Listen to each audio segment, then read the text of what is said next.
गोटिए भूल जीवन को छारखार करिदिए। ଏହି ଭୁଲଟା ହେଲା ମଦ୍ୟପାନ। ମଦ୍ୟପାନ ଶରୀର, ମନ, ପରିବାର ଓ ସମାଜ ପାଇଁ ବହୁତ କ୍ଷତିକାରକ।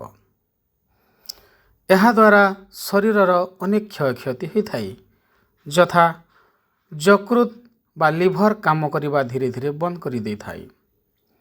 ହୃଦୟ ରୋଗ ହେବାର ସମ୍ଭାବନା ଥାଏ। ଉଚ୍ଚ ରକ୍ତଚାପ ବା high blood pressure, heart stroke ଆସିବାର ସମ୍ଭାବନା ଥାଏ। ପାଚନ ତନ୍ତ୍ରକୁ ଦୁର୍ବଳ କରେ। ପେଟରେ ଗ୍ୟାସ୍, ଅଲସର ଏବଂ କ୍ୟାନ୍ସର ଭଳି ବଡ଼ ବଡ଼ ରୋଗ ହେବାର ସମ୍ଭାବନା ବୃଦ୍ଧି କରେ।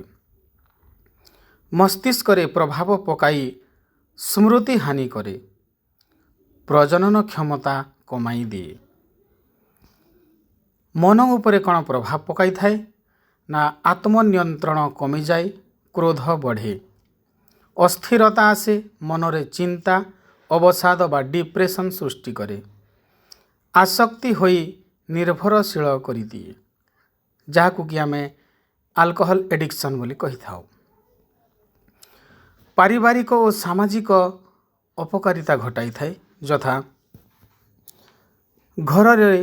ଘର ଭିତରେ ଶାନ୍ତି ଭଙ୍ଗ କରେ। ବିବାଦ ଓ ବିବାହ ବିଚ୍ଛେଦର କାରଣ ହୁଏ। ଆର୍ଥିକ କ୍ଷତି କରାଇ ପରିବାରକୁ ଦରିଦ୍ର କରିଦିଏ। ସମାଜରେ ଅପରାଧ, ଦୁର୍ଘଟଣା ଓ ହିଂସାର ମୁଖ୍ୟ କାରଣ ହୋଇଥାଏ। ସଡ଼କ ଦୁର୍ଘଟଣାର 70% କାରଣ ହେଉଛି ମଦ୍ୟପାନ।